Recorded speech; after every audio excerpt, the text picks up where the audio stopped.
Friends, இன்னைக்கு ஒரு சூப்பரான ரெசிபி தான் பார்க்க போகிறோம். Welcome back to my channel colourful stories Tamil. என்னோடய சேனல் நிறைய பேர் சப்ஸ்கிரைப் பண்ணாமல் பார்க்குறீங்க. கண்டிப்பாக சப்ஸ்கிரைப் பண்ணிவிட்டு பாருங்கள். பிடிச்சிருந்தா கமெண்ட்டில் எப்படி இருக்குன்னு சொல்லுங்கள், லைக் பண்ணுங்கள். நம்மளோட ட்ரெடிஷ்னல் பாரம்பரிய ஒரு ரெசிபி தான் இந்த ராகி லட்டு. சிமிலி உருண்டைன்னு கூட சொல்லுவாங்க. அதை தான் இன்றைக்கி நான் செய்ய போகிறேன். வாங்க எப்படி செய்கிறதுன்னு பார்க்கலாம்.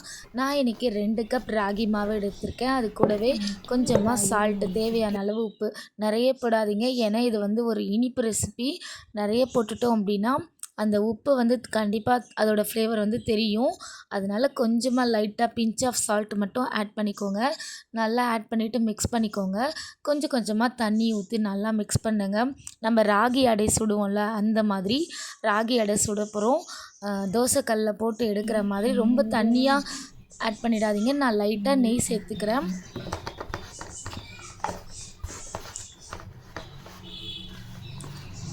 நெய் சேர்த்துக்கிட்டு நல்லா மாவை மிக்ஸ் பண்ணி அடை மாவு தட்டுறதுக்கு எந்த பதத்துக்கு எடுத்துக்கணுமோ அந்த மாதிரி எடுத்துக்கணும். இங்கே பாருங்கள், நான் இந்த மாதிரி நல்லா எடுத்துக்கிட்டேன். ராகி மாவை நல்லா மிக்ஸ் பண்ணி தண்ணியோடு மிக்ஸ் பண்ணி எடுத்துக்கிட்டேன். தோசைக்கல் சூடானதும் அதில் இந்த மாதிரி கை வச்சு அப்படியே ப்ரெஸ் பண்ணி அடை மாதிரி சுட்டு எடுத்துக்கிட்டேன். கை வச்சும் நம்ம பண்ணலாம், வாழை இலையிலையும் பண்ணலாம். இது வந்து உடஞ்சி போனாலும் நமக்கு இப்போ அது ப்ராப்ளம் இல்லை. அதனால் இந்த மாதிரி அடை மாதிரி போட்டு சுட்டு எடுத்துட்டேன்.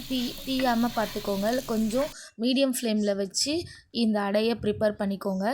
நல்லா ஆற விட்டுட்டு நல்லா துண்டு துண்டாக பிரித்து எடுத்துக்கோங்க.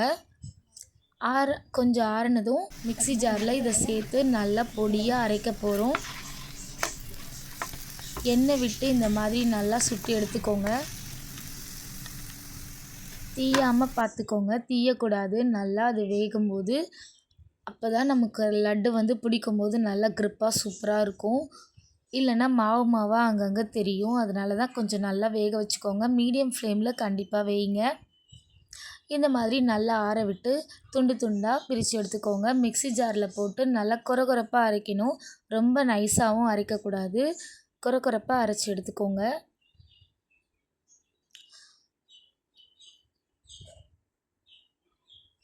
இந்த மாதிரி சின்ன சின்ன துண்டுங்களாக போடும்போது கொஞ்சம் நல்லாவே சூப்பராக அரைஞ்சி வரும். அதே மாதிரி ரொம்ப பல்ஸ் போட்டுறாதீங்க.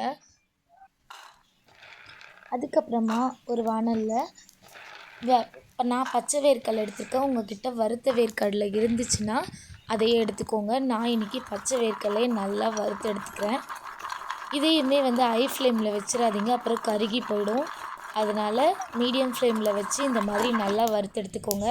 வறுத்தெடுத்து தோலெல்லாம் உரித்து எடுத்துருங்க. அதுக்கப்புறமா கருப்பு எள்ளு, கொஞ்சமாக வெள்ளை எள்ளு எடுத்துக்கிட்டேன். நல்லா பொரிய விட்டு அதையுமே எடுத்து ஒரு மிக்ஸி ஜாரில் சேர்த்துக்கோங்க. நல்லா கொரகொரப்பாக அரைக்கணும். நல்லா பவுட்ரு மாதிரி அரைச்சிட்டிங்கன்னா டேஸ்ட்டாக இருக்காது. கொஞ்சம் கொரகொரப்பாக அரைச்சி எடுத்துக்கோங்க. மிக்ஸி ஜாரில் ஒன்றில் ஓட்டி எடுத்திங்கன்னா நல்லா சூப்பராக கொரகொரப்பாக வந்துடும். இது கண்டிப்பாக குழந்தைங்களுக்கு செஞ்சு கொடுக்கலாங்க. என்ன ஸ்நாக்ஸ் செஞ்சு கொடுக்குறதுன்றத யோசிக்கிறப்போ இதை கண்டிப்பாக செஞ்சு கொடுங்க. இது வந்து என்னோடய ஃபேவரட் ரெசிபின்னும் சொல்லலாம். என்னோடய பாட்டி உரலில் இடித்து கொடுத்தாங்க. இது எனக்கு செஞ்சு கொடுத்த ஞாபகம் நல்லாவே இருக்குது. அந்த டேஸ்ட் இன்னமும் எனக்கு ஒரு நாக்கில் ஒரு ஞாபகம் இருக்குதுன்னு சொல்லலாம். அந்த அளவுக்கு டேஸ்ட்டாக செஞ்சு கொடுத்தாங்க. சிம்லி உருண்டை அப்படின்னு சொல்லிட்டு. எனக்கு இது ரொம்ப பிடிக்கும். எனக்கு மட்டும் இல்லை, என்னோடய குட்டீஸ், என்னோடய ஹஸ்பண்ட் எல்லாேருக்கும் பிடிக்கும். இதை வந்து நம்ம செஞ்சு ஸ்டோர் பண்ணிக்கிட்டோம் அப்படின்னா 1 வீக் வச்சு சாப்பிட்லாம். ஆனால் எங்கள் வீட்டில் 2 நாள் தாங்குமான்னு தெரியல. அவ்வளோ டேஸ்ட்டாக இருக்கும். எல்லாருக்குமே ரொம்ப ஃபேவரட் ரெசிபின்னு கூட. நான் இன்றைக்கி 1 கப் நாட்டு சர்க்கரை எடுத்திருக்கேன். உங்களுக்கு டேஸ்ட்டுக்கு ஏற்ற மாதிரி நீங்கள் ஆட் பண்ணிக்கோங்க. சில பேர் நிறைய இனிப்பு சாப்பிடுவாங்க, சில பேர் மீடியமாக சாப்பிடுவாங்க.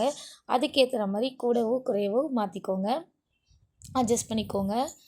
அதையும் சேர்த்து நல்லா மிக்ஸ் பண்ணிக்கோங்க. அந்த கொரகொரப்பாக சேர்த்து எடுத்தோம்ல, எல்லாமே ஒன்று கலந்து நல்லா இந்த மாதிரி எடுத்து எண்ணெயோ நெய்யோ எதுவுமே ஆட் பண்ணலை.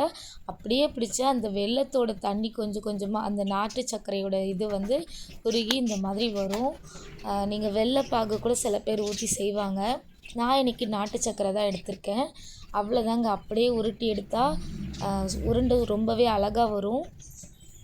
நம்ம ஆல்ரெடி மாவு பிசையும் போதே நெய் சேர்த்துட்டோங்கிறதுனால திரும்ப சேர்க்கலை. அவ்வளோதாங்க. சூப்பராக ரொம்ப அருமையாக டேஸ்ட்டாக இருந்துச்சுங்க. இது 2 நாள் கூட தங்குமான்னு எங்களுக்கு தெரியல. கண்டிப்பாக செஞ்சு பாருங்கள். பிடிச்சிருந்தா கமெண்ட்டில் சொல்லுங்கள் எப்படி இருந்துச்சுன்னு சொல்லிவிட்டு. மறக்காமல் இந்த வீடியோவுக்கு லைக் பண்ணிவிட்டு பாருங்கள். சப்ஸ்கிரைப் பண்ண நெக்ஸ்ட்டு ஒரு சூப்பரான வீடியோவில் உங்களை கண்டிப்பாக பார்க்குறேன். என்னோடய சேனலுக்கு இது வரைக்கும் சப்ஸ்கிரைப் பண்ணிவிட்டு சப்போர்ட் பண்ணுற எல்லா ஃப்ரெண்ட்ஸ்க்கும் ரொம்பவே தேங்க்ஸ். இதுக்கப்புறமும் நிறைய சப்போர்ட் எனக்கு கண்டிப்பாக தருவீங்கன்னு நம்புகிறேன். பாய்.